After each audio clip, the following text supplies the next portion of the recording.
I'm here to talk about the Washington State Trails database, enhancing Washington's Trails network through collaboration. My name is Nick Reinhardt. I am a policy intern with the Recreation and Conservation Office, working on the database, trying to get it updated and streamlined and usable for the trail managers and planners that are in the area or in the state.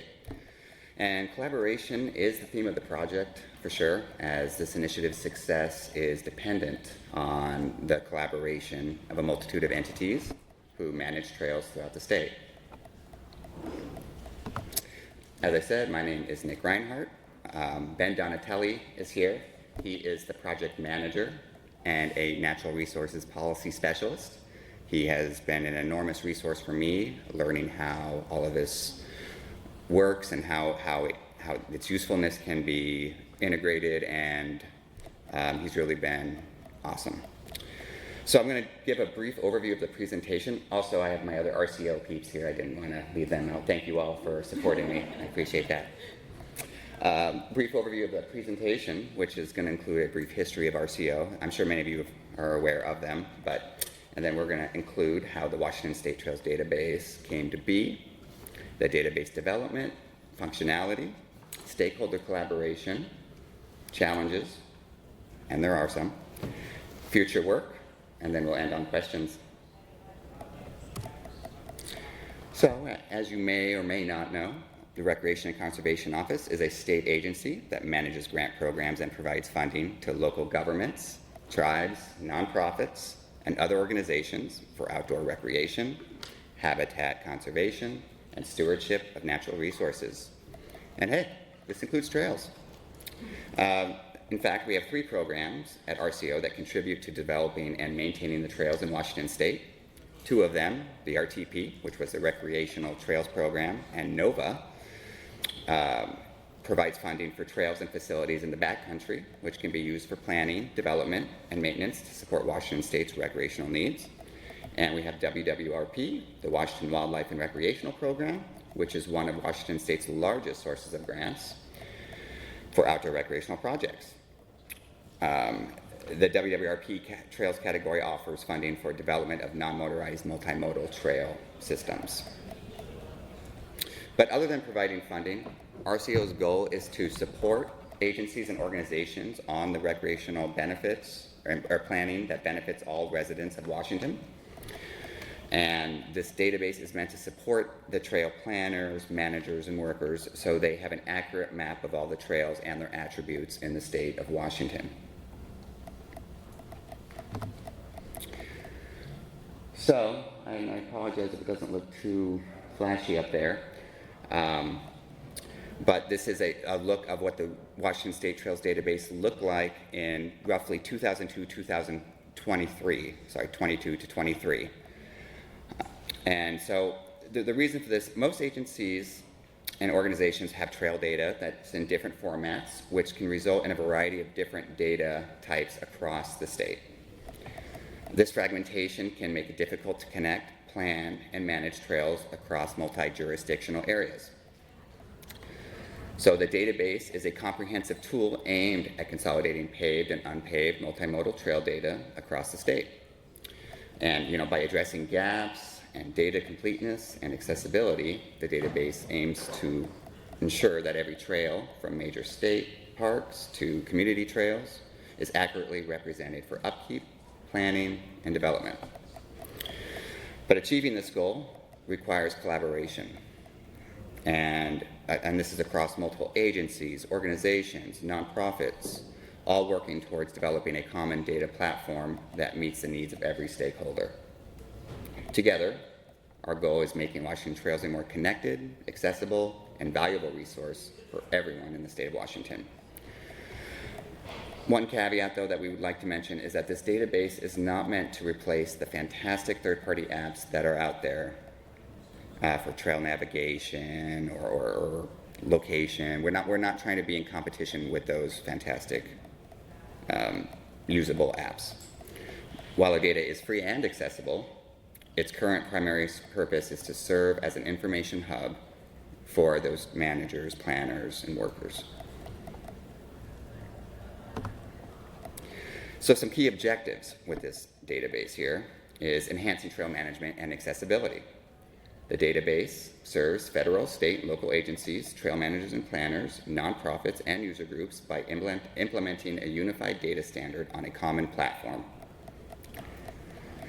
This makes it, we have a collaborative ecosystem where we bring together trail data from these various stakeholders and offer user-friendly tools that require minimal GIS knowledge, ensuring equal access to critical trail data and resources for communities regardless of their size or technological capacity. And, making Washington State Trails a priority asset is definitely the big goal here.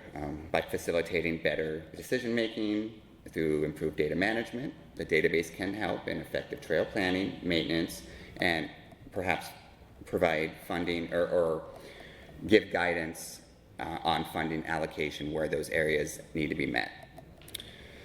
Ensuring that the trails continue to be a key recreational and economic asset. Before we dive into the database, it's important to understand some of the context of why it was developed and created. Many entities, including trail managers and other stakeholders, have contributed to developing the database over the years. And it began in 2007 when Washington State legislators requested a trails database, but funding was not complete, or there was none, and the statewide project was kind of put on hold for a while. Meanwhile, during that time, the federal government was actually working on a standardized schema for trails across the country. And it was in the Data Standards Review Committee that was doing this work, stressing the efficiency in management decisions that a streamlined database could provide.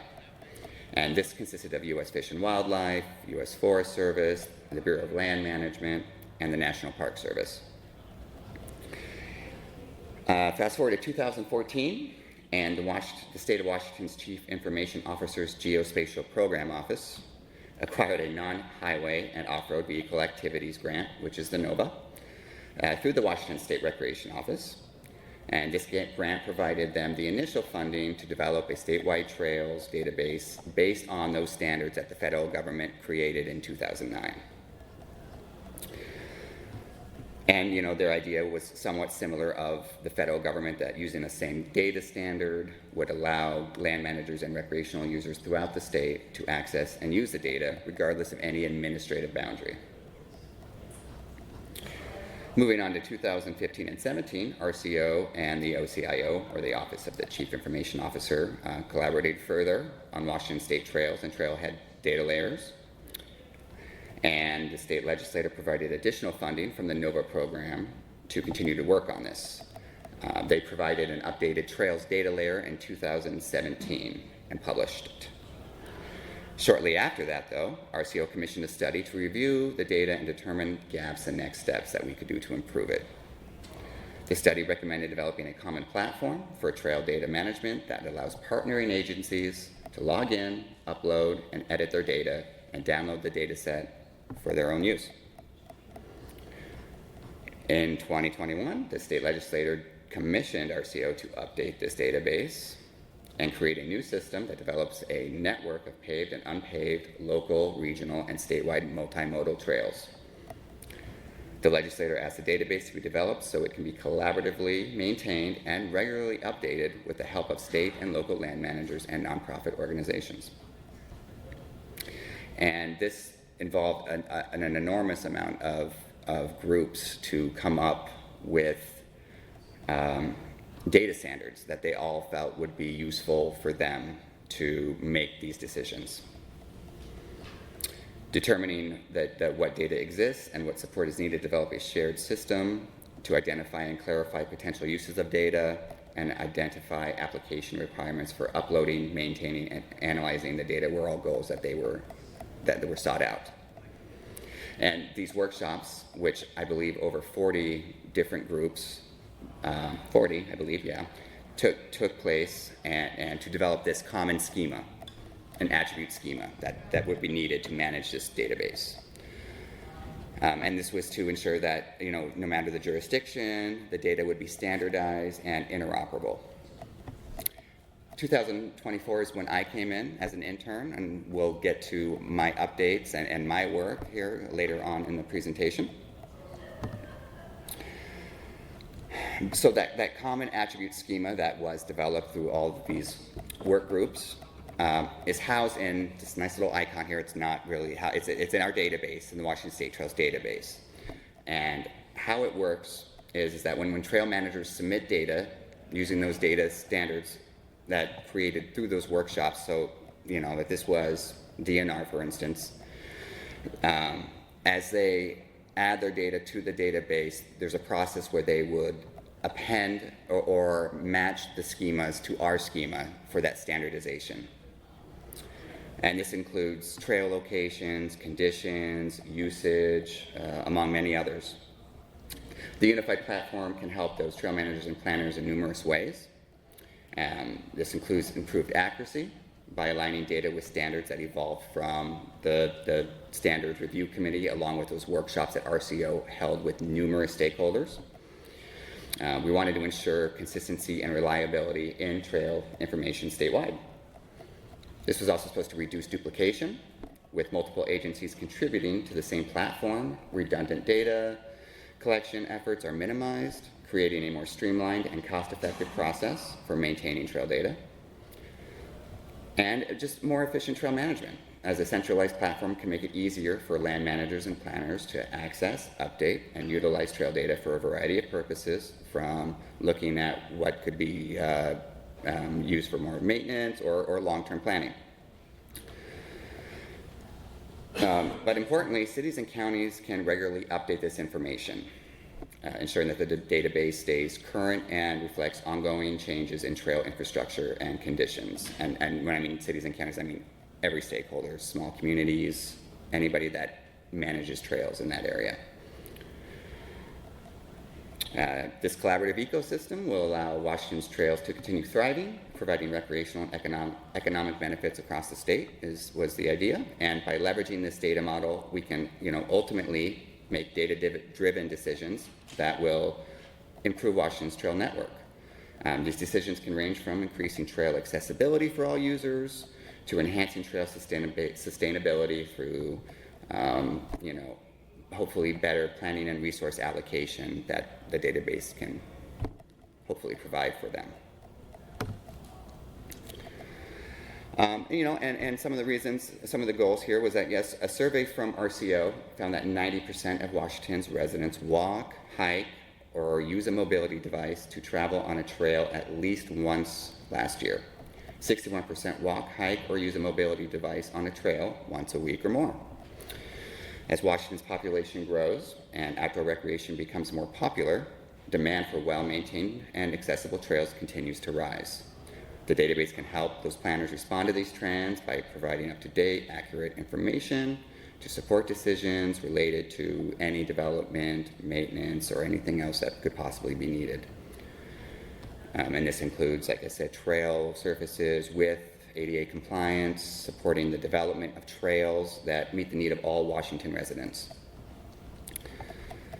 Planners could identify those regions that are lacking in recreational opportunities and develop new trails to serve communities that are underrepresented in outdoor access by essentially looking at the map and just identifying those gaps through geospatial awareness.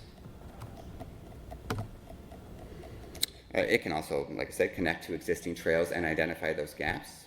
Currently, there is an inability, or it's not so easy to see gaps in regional statewide trail networks. The database will help identify those connections and take place, and where connections can take place while identifying those problem areas. Well-connected trails enhance accessibility, allowing users to enjoy longer, uninterrupted routes for hiking, biking, or other outdoor recreational activities. Improved connected trail networks boost local economies, as more accessible and expansive trail networks attract more visitors and support surrounding businesses.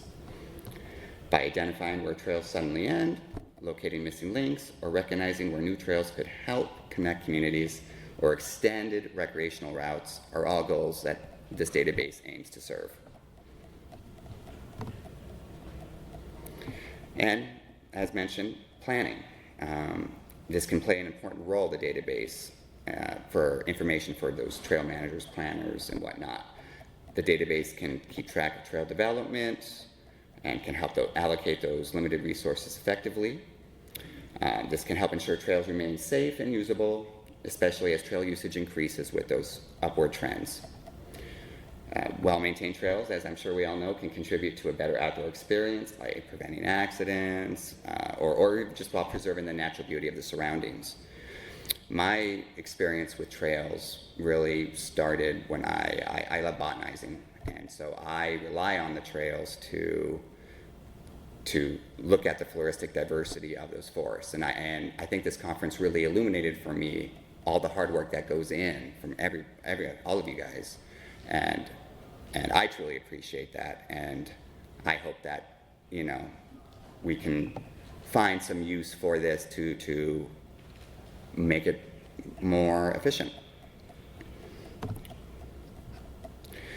So with that though, we have to look at what is considered a trail within the context of this database. A trail covers a wide range of pathways. It's not limited to hiking trails, but also includes a wide range of pathways that are not just designated for recreational purposes, but also for active transportation. The database aims to catalog and manage all these different types of trails to support a diverse user base, from hikers and bikers to paddlers, skiers, and equestrians. This helps to make sure no trail type is overlooked within the database. Having a broad and an inclusive definition of trails is important.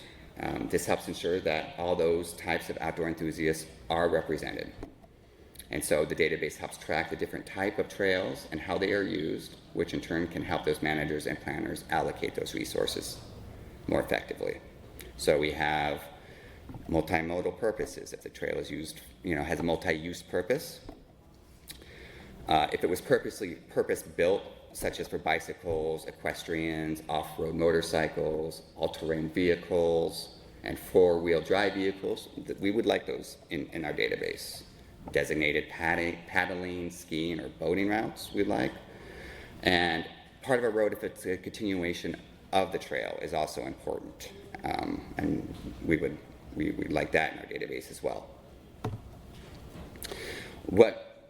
So while the database is comprehensive, it has clear definitions of what is not a trail. And clarifying this will help focus on managing paths that are purpose-built for recreational use. So for instance, we have active roads designated for vehicles, especially highways or major roads are really not included in the database. But the exceptions are roads that do function as a seasonal route for such as Nordic ski trails or snowmobile trails. Bike lanes along roads. Bike lanes are very important for transportation, but they are also a part of the road network and are not really counted as trails in this particular context. And sidewalks, while sidewalks are great for urban mobility, they are considered part of the city's infrastructure rather than a recreational trail. However, shared use pathways could be alongside of the roadway, and these are trails that are designated for multiple uses and are included in our database as part of a multimodal network. With this database, we kind of want to remember that the focus is on trails for outdoor activities rather than pedestrian infrastructure. So by excluding roads, sidewalks, and bike lanes along roads allows the database to focus on trails and ensures that the limited resources that are available are allocated to spaces for this, for hiking, biking, skiing.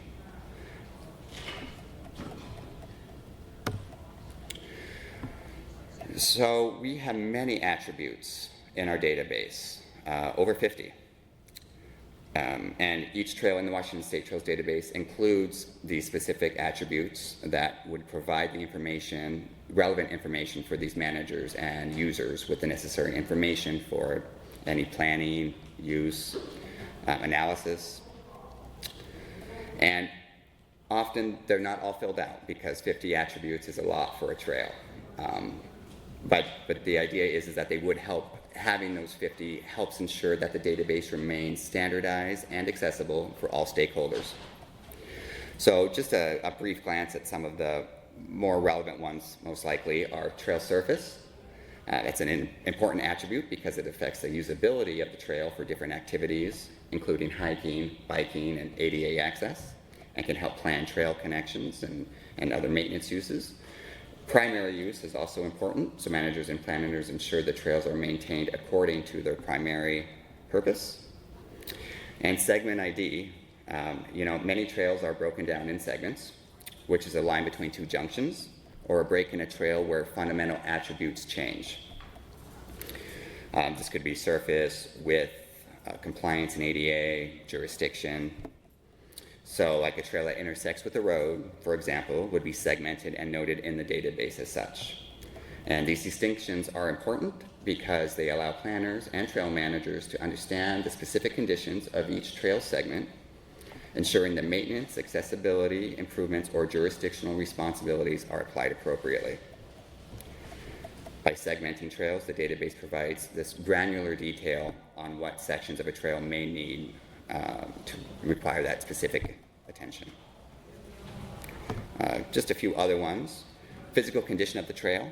This field can indicate whether the trail segment requires any maintenance or more substantial repairs.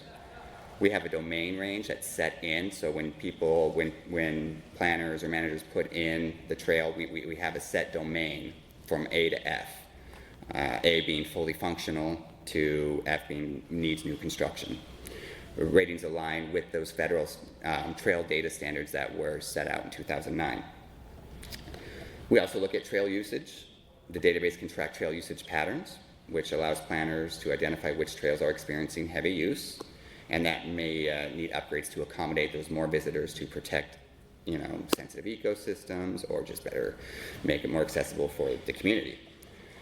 The average traffic volume that the trail experiences throughout the year is we just have a high, medium, or low for our domain for that. And then last, maintenance. Managers and planners can track the frequency of maintenance and allocate resources for those trails that are due for upkeep. Users can be given the confidence in the trail safety and accessibility through this information.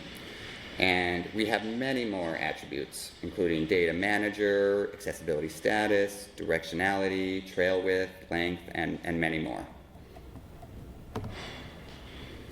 We also focus on trailheads. Trailheads are an important access point for trail systems and provide services for both users and trail workers. For trail managers and planners, knowing which trailheads have these facilities help prioritize where additional infrastructure might be needed or where maintenance efforts should focus.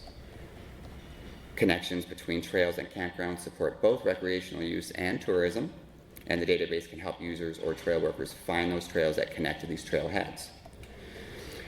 The trailheads are mapped and documented in the database to provide users with information like parking, restroom facilities, and nearby accommodations such as campgrounds. However, these attributes are not meant to list all available features of a trailhead for planning. Well, these attributes are not meant to list all available features for an end user to enjoy those trailheads. They are mainly used for recreation or for planning activities to maintain the facilities needed to support those trails that are connected to them. So this is kind of our public-facing portal. It's the Washington State Trails website. And this is where we house the database and, in our hub community, which I'll get into, and where users can access our trail information, contribute data, and engage with the community.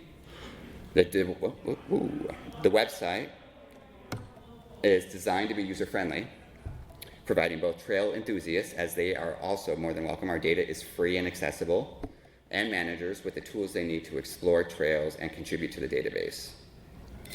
It contains detailed project information and history, the schema database that we have, and all of our data.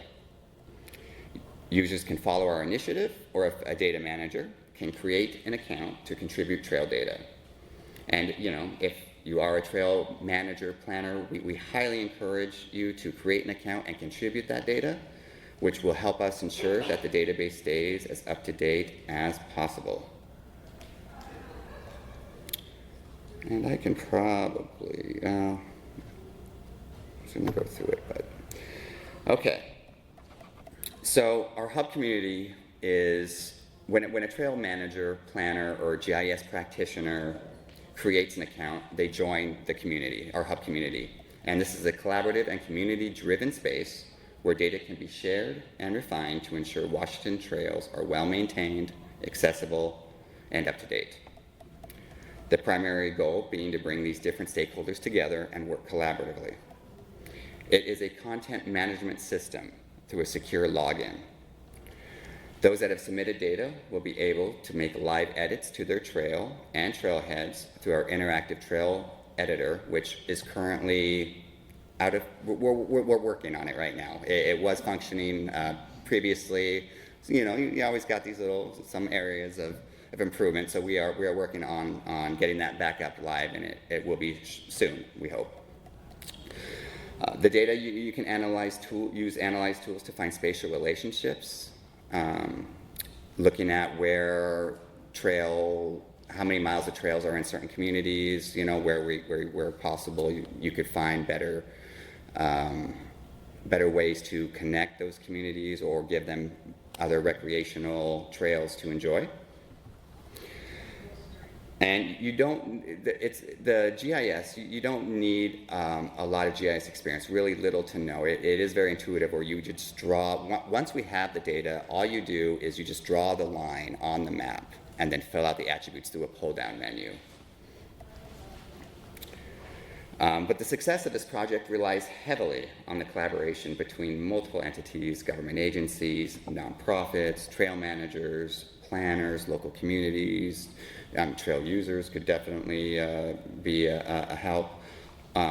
Overlapping the areas signifies shared responsibilities here, and my little Venn diagram. We encourage the planners, data providers, and the trailer land managers to sign up for the hub community. Data sharing between these groups will ensure the database remains accurate, up-to-date, and responsive to the needs and stakeholders of the community of Washington. So just a brief look at what the workflow looks like where a trail manager were to join our hub community, and then, so they would create an account, they would download our empty schema, which is on our website, and they can access that once they become our hub community member. And that empty schema has those 50 attributes that I was talking about. Then they would use ArcGIS Pro to append the data through a one-to-one transfer. This gets that standardized information that we are looking for. Then they would just visit the hub site to add the data, click share, and they've contributed. And once the data is in, it's in. They can just then maintain that trail data at any time through that interactive trail editor app. But who should follow our hub community? Well, we do think that the public, while this is not meant to replace, like I said, those third-party apps, the public is more than welcome to download our data. Within our interactive trail viewer we have here, they can click on the trail and see the attributes that we have. They can do somewhat analysis. They can just click on a slope and they can get some slope profile, an elevation, trail length.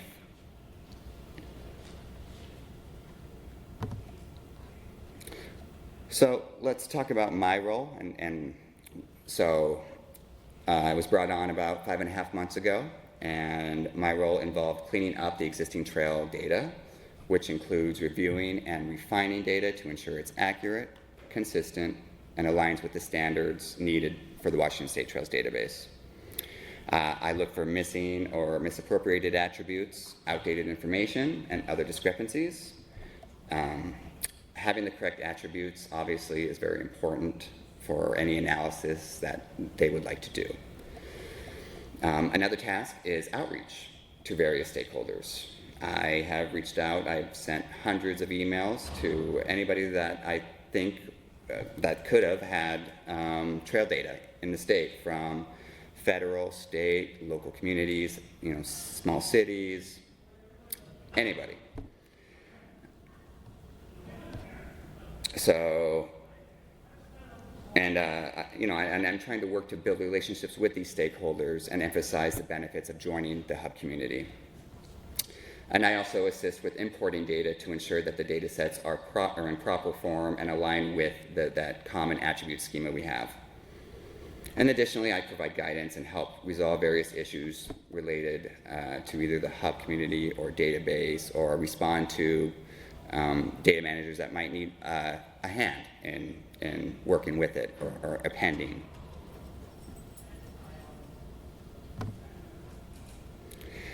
So my results so far, and we're still kind of in the middle of this outreach. I'm still getting trail data. I had a deadline, it was a soft deadline of October 1st, but I can't say no to new data. It's very important for the database. So,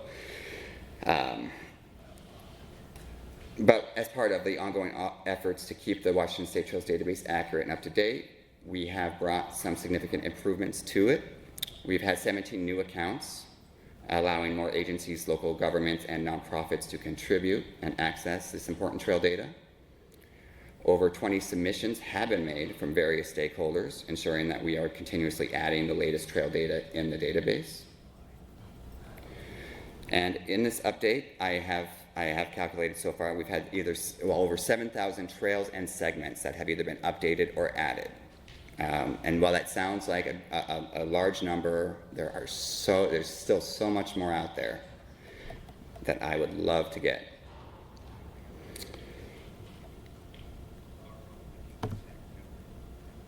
Some challenges. So as we continue to develop and refine the Washington State Trails database, we've encountered a few challenges.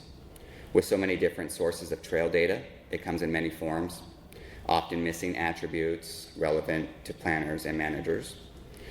We also may receive overlapping data from different contributors, in which case we must find who has the authority over the trail to make those decisions and give them the ownership of that data for editing and updating purposes.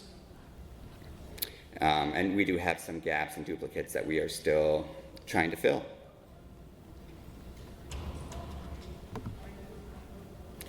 Some other problems is, there could be a technical challenge in needing ArcGIS Pro to actually append this data to our database. And while this tool allows for us to integrate new data sources and reconcile any field differences, not all stakeholders have easy access or are familiar with it. And with that, resources can also be limited. Some trail information may not be in the shapefiles needed to use the append in ArcPro. Part of that RCO and support is that I am here to help assist with any of that. No matter what form that the trails can come in, I can take a PDF and I can geo-reference it onto a map and draw the trail and then submit it and give that ownership back to the person who gave me that data, so they can then, from then on out, make any edits, user analysis, whatever is needed for planning. Now, resources may also be limited on the ground to capture the attribute information. That's a big one. And we are exploring options to make it easier for trail managers and planners to capture that information. And that will be on the next slide here. So,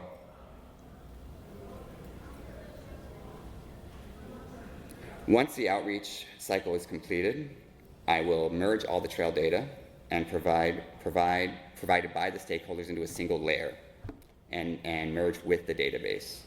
I will then run through I will then run some geoprocessing applications through ArcPro and find to get rid of any duplicates, making sure that the correct entity is represented. In the future, relationships associating trailheads and trails could be used so that users can quickly identify the trail and trail systems connecting to each trailhead.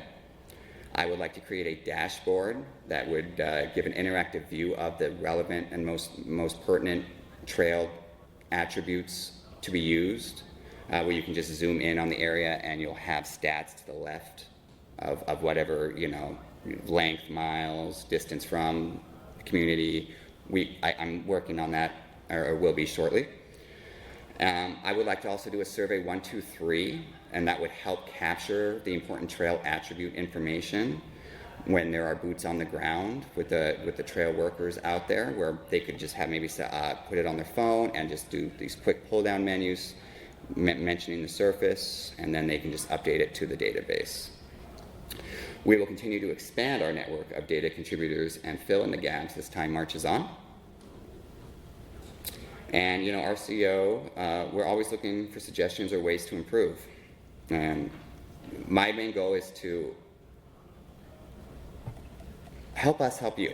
If you have trail data that you use for planning, maintenance, and you have authority over the trail, but you're not sure how to do that appending, or it sounds too complicated, I've done it now plenty of times. I can certainly help. I'd love to help. Yeah.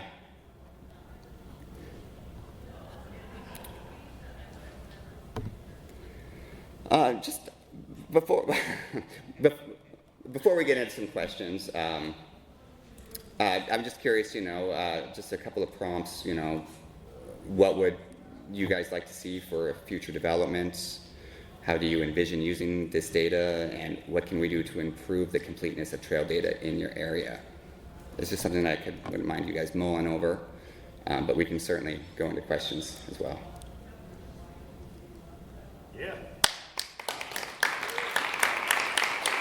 Thank you. I'm setting up our enterprise portal for our organization. I'm a huge fan of being able to go out and get state and county data and then drop it into our portal via REST services or URL. Is that something we can do with yours? I can make it work. Let's talk.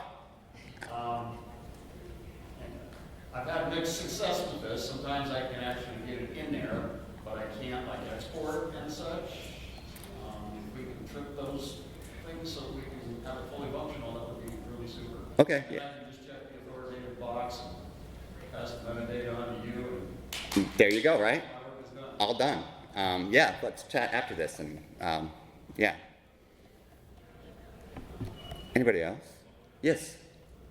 So with WashDOT, and I hope we are being good partners. Yes, Are you connected with Grace? I am. Okay. She's fantastic. Texting her because I can remember who I connected her with. So that's great. And one thing I was thinking is, you talked about outreach. Do you have a kind of a regular, maybe a quarterly meeting or a bi-yearly, just to pull everybody together and remind them, hey, we're still doing this, and just keep that fire lit? I know, Grace is brand new. I have struggled within our own agency to say, all right, we identified a bunch of shared use paths that we think are WashDOT significant, even if we didn't necessarily build them, but they're in our right of way. If you just built another one, how do we know it got in their eastern region? And so we don't have that great pipeline to ensure that everything that gets built, a developer building a new Costco, as part of their sort of mitigation, they build a piece of shared use path. And we don't have a good system for ensuring that they tell us that our data set that we handed to you now includes this extra quarter-mile of trail. And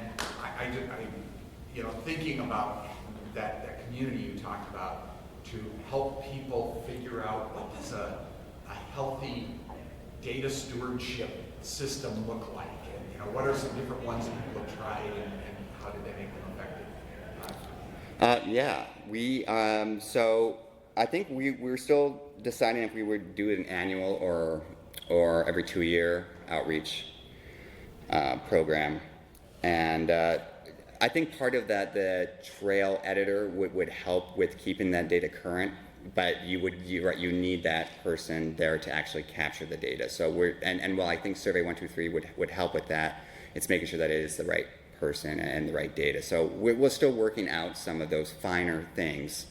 And Ben, if you had anything to add, but yeah, I just add, the outreach that Nick has done is sort of that, you know, we're kind of trying to get on a annual or biannual cycle of reaching out to contributors and say, hey, give us your updated data, bring it to the master set, and publishing this. What we haven't done is gone back to the original stakeholders that helped us develop the data model. And I think that's a really good idea for them to like, bring the community back together. Let's talk about what the shared citizenship of this thing looks like and how do we continue to push it forward, make it successful, and make it useful for everyone. Yeah, bring us in, if you know, I'm volunteering Grace and myself to do whatever we can, and it will help us examine our own system for that data stewardship, which is not a simple nut to crack. Yeah. We have been talking to Grace and Celeste, it's like highway is shipping fast, like pretty easy. We're working on some stuff right now that I'm ready to publicly talk about, but yeah, so we're working on it. Yeah.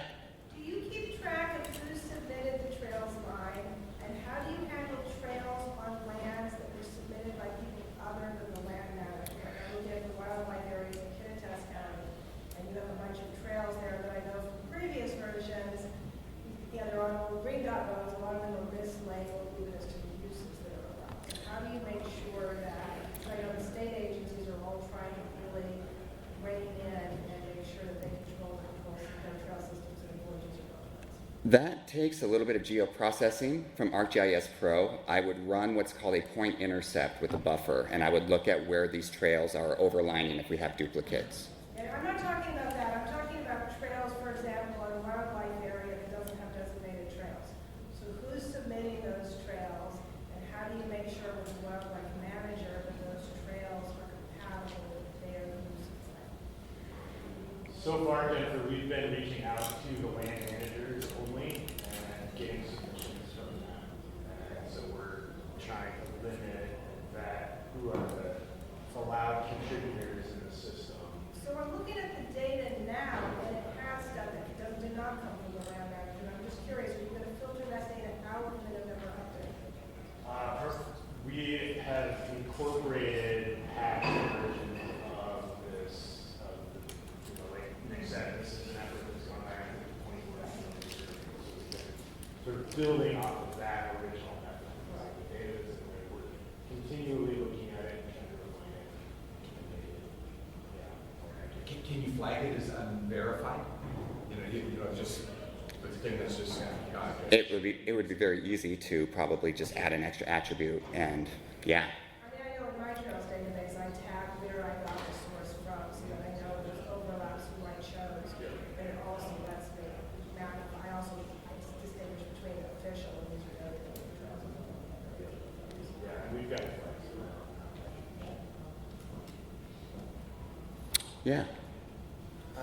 I'm curious about like trail systems that we might be developing that we would like to add and contribute to this but don't want released to the public yet. Would it be best to wait until those are finished, or is there a way to hide those layers from the public? We do in our database would like trails that are being planned in there, because that helps facilitate better communication with other jurisdictions looking at, okay, maybe we can work together. But if you don't want the data released in the database, I know that I could figure out a way to keep it just for. We could obviously we can contact directly if we're adding to. Yeah. Here's my. Attribute in the schema for I think it's called trail status, and there is a planned Domain. domain. Great, and that could be flagged, and because I know potentially like a lot of times you'll have, or not y'all in particular, but trail systems will have like you can still see the trail and where it exists even if it is closed, and for this purpose we would like it to not exist at all. Yeah. And contribute as soon as possible. And there are we would put it in the domain. You would just say it's in development, or and we could put a I think that would work. Cool, appreciate it. Yeah. Hi, my name is Emily, and I'm the data manager for DNR. So I just want to take this opportunity for both Ben and Nick to say thank you. You're doing very important work. This speaks to my little heart, person. Really quickly, kind of piggybacking off of like outreach and like QA, QC, so quality assurance, quality control. I'm curious what your thoughts are on, like, to speak specifically to DNR, we have trails in our own systems, but they also like network out to other counties, and other like trail management systems or whatever. So I'm curious what your thoughts are on what that review process looks like, and then also if you see your role as like connecting us to other contributors, like have those conversations, or like what that, if you thought about what that looks like for review. It's a great idea, for sure. Yeah, and I think it gets back to Brian's point about like, let's get all the stakeholders together and have, sort of a biennial conversation about that. It does beg the question, are you the authoritative? And so that's That box? what's going to take some work, right? So I'm going to have to do some ground truthing and figure out where the true jurisdiction or the data authority lies, and that will be part of my role in this update in this next month that I hope to complete by the 1st of November. So it may require some emails or phone calls, but And again, we're relying on sort of the authoritative sources from the agency to be contributed to this. So. and Emily, thank you so much for your data. That really boosted my stats. So thank you. Hey, Ben. Just piggybacking off that one comment about hiding the data, you might not want to hide it from everybody, though. Maybe you don't want to make it public, but say the DOT is planning, hey, we're going to put in a turn lane here. I can think of one right now, where the trail goes right across the highway with the turn lane. We've done nothing to show you where that trail even exists. I mean, clearly people are going to be crossing the highway, and now it's even worse because it's got a turn lane in there. That's data we should have been able to collect, right? But we only have a database now. But you might want to be able to turn it on for, say, agencies that are doing work and not turn it on for the whole public. I don't know if you can do that. That's kind of the advantage of the hub platform that we build the community within, is that those folks with like login credentials and the data analysts that are contributing to the system can kind of get in behind the scenes and see individual contributions from other agencies around. So that planned trails attribute is turned on for those folks with login credentials and they're sort of vetted like agency contributors. You could be able to see that while we still hide it from the public. And so that's part of the sort of built-in capabilities of the hub platform that is put on. And please email me for, if you have any questions or data after this or even after this conference, and I'll be happy to talk more about it. Yeah. So on a very practical level, I'm understanding that this is really for administrative and planning purposes. And then, but recognizing that a lot of us use, Gaia and All Trails and such. Can you speak a little bit about the relationship and how this might help them and how their work might help you? I haven't dived much into that. Like I said, we didn't want to be a competition with them, but certainly collaborative work would probably be beneficial. Ben, do you have? I think the goal of this is to be sort of a one-stop authoritative source of data from the land managers that's compiled into one place that potentially those third-party Gaia or Onyx or whatever could come to you to either verify some of the trails that they have in their systems. But they can do a much better job of making, end user functionality for, somebody that wants to plan a trip or, experience a new experience. So we're not trying to compete with that, but it helps. But it's there for them to use. Exactly. Yeah. They're open to looking at what they have and maybe something new and useful like that. Right. Yeah. And will this data be used to the public on November 1st? Yes. Yeah. Our current release is available to the public right now on the website. So anybody can go on and download the picture of it. Yeah. Like, I just want to speak to that really quickly. So when we're talking about Gaia and some of these like third-party apps, just from like a database perspective, a lot of those are built on user-contributed information. So that can be different than stuff that's coming from the authoritative sources, whether it be DNRs, the Forest Service, like WashDOT, whoever the players are that are like contributing authoritative data. So that's just like an interesting piece of the puzzle and challenge that specifically DNR is running into is like, we know of trails that are these social trails that we don't officially know distinction or have some thoughts and concerns about, but they do like what our activity is. So that's just, we contribute it and be like, this is what it should be, but just trying to like crosswalk what that looks like from like a ground truth thing, or from a community built third-party app system. There are some like concern, or there are some like considerations. It's a great point. Thank you for that. Yeah, yeah. All right. Anything else?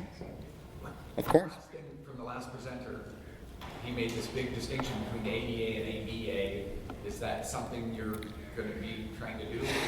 We're gonna have to look a little bit more into that. I didn't catch that conference, but it seems like it warrants some more investigation. I'd love to bring him back for Yeah. washed up, but for RCO maybe too.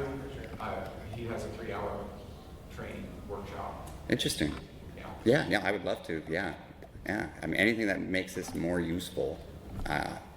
Yeah, I'm optimistic and would love to work on.